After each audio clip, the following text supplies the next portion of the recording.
ছাত্ৰ ছাত্ৰীসকল পোনপ্ৰথমে মোৰ ইউটিউব চেনেলটোলৈ তোমালোকক স্বাগতম জনাইছোঁ আৰু আজিৰ ভিডিঅ'টি তোমালোকৰ এই নৱম শ্ৰেণীৰ গণিত পাঠ্যপুথি অনুশীলনী 2.4 অংকবোৰ লৈ আহিছোঁ।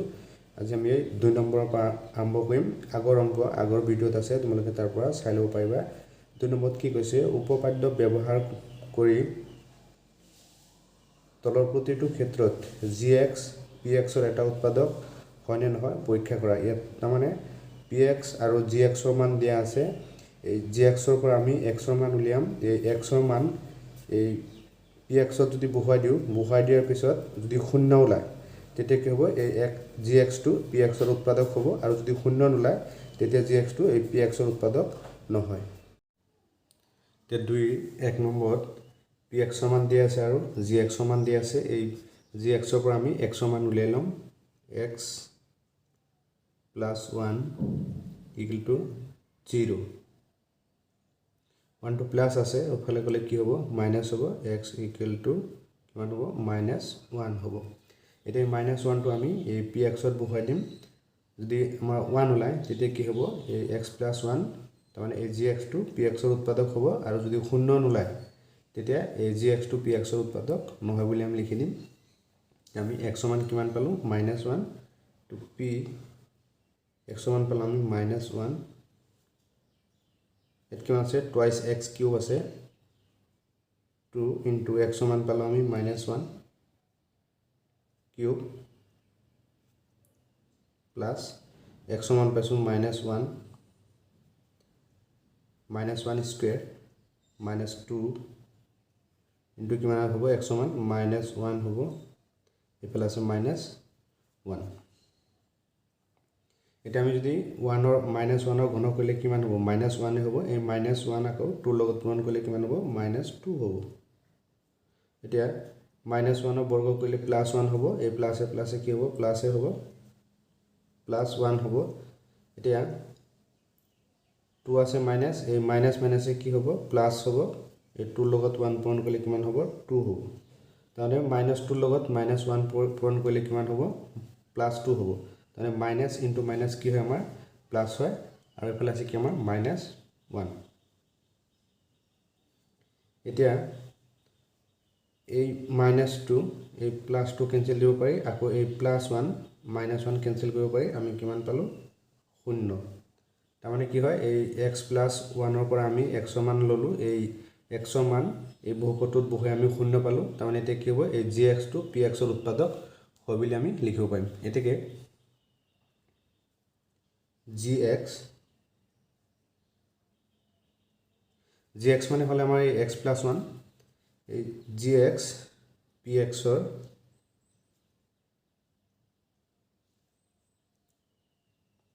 এটা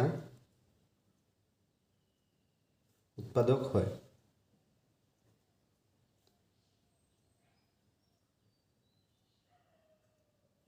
gx px ৰ এটা উৎপাদক হয়। এইটো আছিল 1 নম্বৰৰ এনসাৰ। gx মানে এই x + 1, এই x + 1 টো এই twice x³ plus x² minus twice x -1 ৰ এটা উৎপাদক হয়। এইটো আমি ডাইৰেক্ট লিখি দিলোঁ যে gx টো px ৰ এটা উৎপাদক হয়। এতিয়া 2 নম্বৰত আছে px = x³ plus থ্ৰাইচ x² plus থ্ৰাইচ x plus 1, আৰু gx ৰ মান আছে x + 2। এই gx ৰ পৰা আমি কি কৰিম, x ৰ মান উলিয়াই ল'ম। প্ৰথম লিখিম x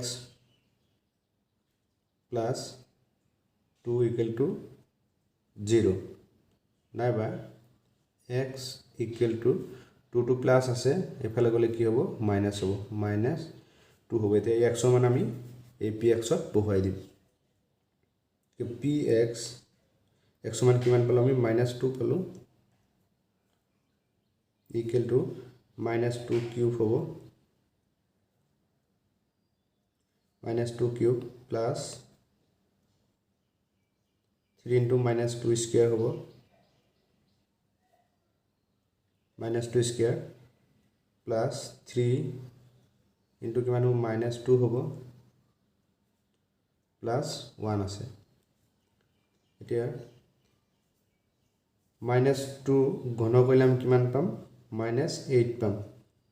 তাৰমানে 2³ মানে হ'ল 8, মানে 2 into 2 into 2 কি হ'ব 8 হ'ব আৰু যেহেতু পাৱাৰটো আমাৰ অযুগ্ম আছে গতিকে -2 মাইনাছ হিচাপত থাকিব তো আমি এইটো পালোঁ যে -2 ঘন কৰিলে আমি -8 পালোঁ তাৰপিছত ইয়াত আছে -2 স্কুৱেৰ তাৰমানে ইয়াৰ পাৱাৰটো কি আছে যুগ্ম সংখ্যক আছে যুগ্ম সংখ্যক থাকিলে কি হয় আমাৰ -2 প্লাছ হৈ যায় তো এইটো কি হ'ব এই প্লাছে ইয়াতো প্লাছ হৈ গ'ল প্লাছে কি হ'ব আমাৰ প্লাছ হ'ব এটা ইয়াত 3 আৰু -2 স্কুৱেৰ কৰিলে কি হ'ব আমাৰ এই প্লাছ 4 হ'ব 2 স্কুৱেৰ মানে 4 তাৰমানে 2 into 2 4 হ'ব 4 into 3 কৰিলে 12 হ'ব আৰু এটা হেৰি লিখি দিছোঁ এইটো কি হ'ব 3 into এই -2 বৰ্গ কৰিলে আমি কিমান পাম +4 পাম এই 4টো আকৌ 3 লগত পূৰণ হ'ব তাৰপিছত ইয়াত কি আছে যে +3 আৰু -2 এইটো পূৰণ হৈ আছে এই প্লাছে মাইনাছে কি হ'ব মাইনাছ হ'ব আৰু 3 লগত 2 পূৰণ কৰিলে কিমান হ'ব 6 হ'ব ইয়াত আছে +1 এই হাইটো নিলিখিলেও হয় তোমালোকে ডাইৰেক্ট লিখি দিব পাৰা কিন্তু মই লিখি দিছোঁ যাতে তোমালোকৰ কোনো প্ৰব্লেম নহয় -8 এতিয়া +3 into 4 কৰিলে কিমান হ'ব 12 হ'ব মাইনাছ কিমান আছে 6 আছে +1 আছে এতিয়া এইখিনি আমি যোগ বিয়োগ কৰি দিম এতিয়া মাইনাছ কিমান আছে -8 আছে আৰু মাইনাছ কিমান আছে 6 আছে তো 8 আৰু 6 আমি যেহেতু এইটোৰ আগতো মাইনাছ আছে এইটোৰ আগতো মাইনাছ আছে সংখ্যা দুটা যোগ কৰি আগফালে মাইনাছ চিহ্নটো দি দিম 8 + 6 কৰিলে কিমান হ'ব আমাৰ 14 হ'ব 14 দুইটাৰ আগত মাইনাছ আছে সেইকাৰণে আমি মাইনাছ চিহ্নটো দি দিলোঁ আৰু প্লাছ কিমান আছে ইয়াত আছে 12 আৰু ইয়াত আছে 1 কিমান হ'ব 13 এতিয়া 13 ৰ পৰা 14 মাইনাছ কৰিলে আমি কিমান পাম -1 পাম মানে 13 ৰ পৰা এনেকুৱা হ'ব যে 14 মাইনাছ কি আছে 14 মাইনাছ 13 কৰিলোঁ কিমান পালোঁ 1 যেহেতু আমাৰ ডাঙৰ সংখ্যাটোৰ আগত মাইনাছ আছে আমি মাইনাছ চিহ্নটো দি দিলোঁ তো আমি এতিয়া কিমান পালোঁ px ৰ মান কিমান পালোঁ আমি -1 পালোঁ কিন্তু আমি 0 পালেহে gx2 px ৰ উৎপাদক হ'ব কিন্তু আমি 0 পোৱা নাই তো আমি এইটো লিখিব পাৰিম এতেকে gx px ৰ এটা উৎপাদক নহয়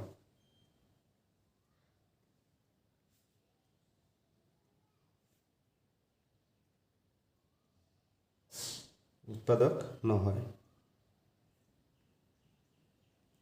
এটো আছিল 2 নম্বৰৰ এনসাৰ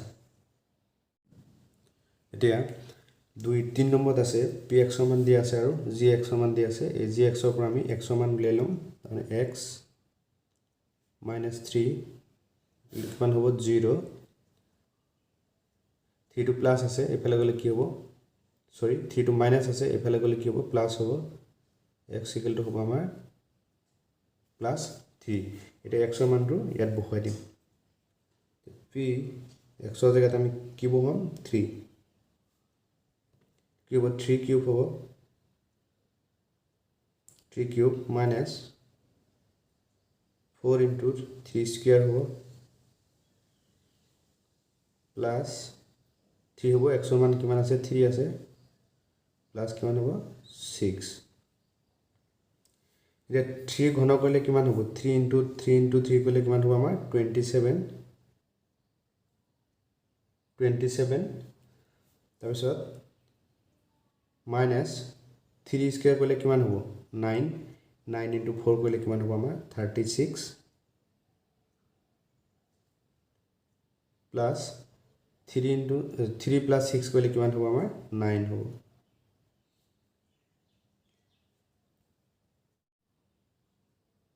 এতিয়া 27 ৰ আগত আছে প্লাস 9 ৰ আগত আছে প্লাস এতিয়া 27 plus 9 কৰিলে কিমান হ'ব 36 হ'ব 27 plus 9 কৰিলে আমি পাম 36 এটা আছে -36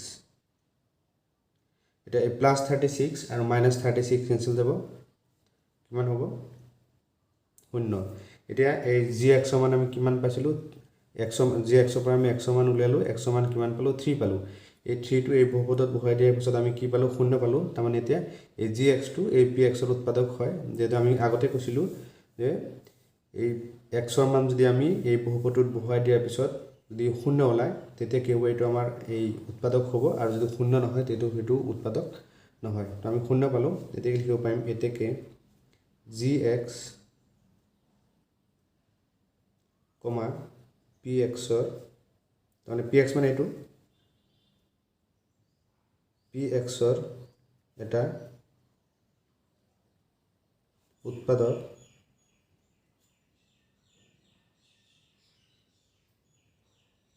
হয় এই জি এক্সটো পি এক্সৰ এটা উৎপাদক হয় এইটো আছিল 2 3 নম্বৰৰ এনসাৰ